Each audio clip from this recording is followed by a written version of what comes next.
Ah ouais, yes sir. On a le droit à un petit recap à matin.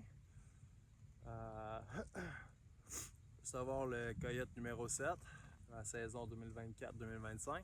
Là, ça faisait une couple de sorties que je faisais peut-être 3 en ligne que ça passait proche puis que ça marchait pas, ou ils nous répondaient, ils sortaient dans des petits trous pas chatables.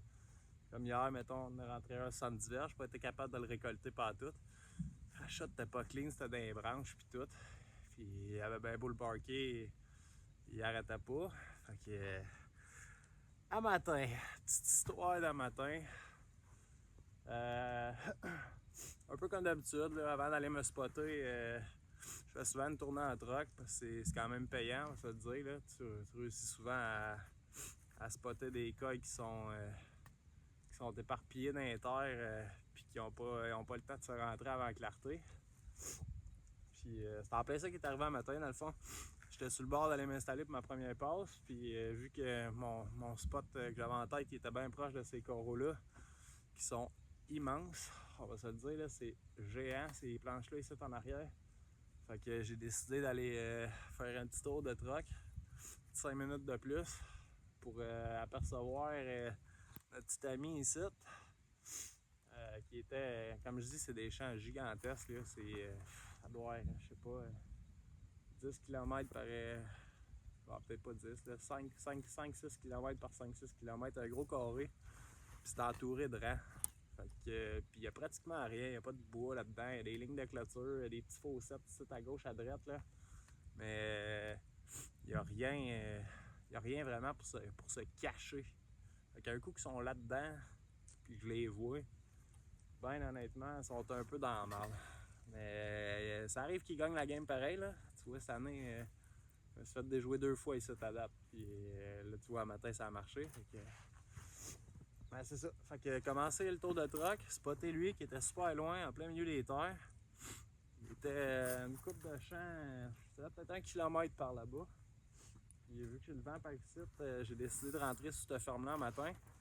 Puis de partir sur la ligne de clôture, puis essayer d'aller m'installer en avant de lui, en espérant qu'il s'en vienne dans cette direction-là et non dans l'autre bord.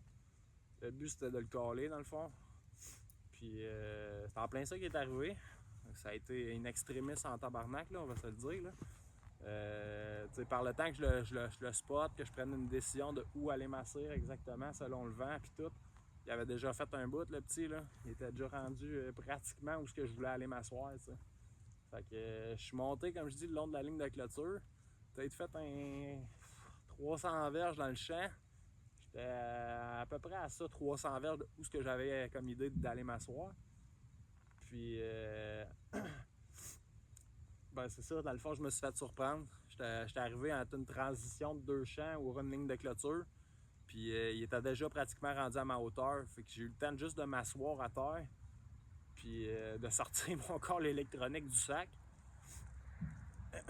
Puis, parce que c'est ça, j'avais envie si jamais je me faisais avoir au call, d'avoir un petit peu plus de vocabulaire que juste mes flûtes. J'étais quand même assez limité dans les sons là, avec ça. Là. Fait que c'est ça, j'ai eu le temps de sortir le Shockwave. Et je l'ai installé carrément à mes pieds. Là. J'ai pas eu le temps d'aller le mettre plus loin. Là, et je me suis fait bust là, carrément. Puis ça a rentré aussi à la grande course. Là, ça a pas fait un puis deux. Là, un cottontail de stress. Puis il était dans mes culottes, mais le petit maudit voulait pas arrêter. Que, il a fait une de mes belles shots, là, je dirais. Là. La veille, dans le fond, il m'en est arrivé pratiquement le même scénario, environ les mêmes distances. À 70 verges hier, puis j'avais beau le barker, le petit Chris, il faisait des stops, mais tout le temps mal placé dans les lignes de branches. Puis celui-là, il avait pas l'air parti pour arrêter. Là. J'ai une vidéo de ça, là, mais c'est ça, il voulait pas arrêter, puis ça me tentait pas qu'il me fasse un cul comme hier, fait que j'ai pris une shot au trot. C'était excellent. Il a piqué du nez, pas pire. Fait que, bien fier de ce shot-là. Ça devait être 70 verges, 66 verges, genre. C'était en bas de 70 verges, c'est sûr, il était proche. Puis c'est ça, j'ai shoté lui.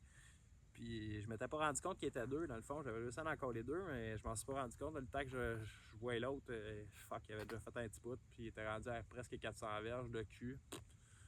J'ai pas pris de shot là-dessus, là, tant qu'à blesser pour rien. Fait que c'est vraiment dommage, ça s'est fait super vite. J'aurais aimé ça filmer avec mon téléphone, avoir une deuxième angle, là, mettons, pas dans le scope, là, parce que c'était beau, c'était super proche comme entrée là, à la grande course. Je suis pas mal sûr que j'ai eu la shot sur la Tactacam.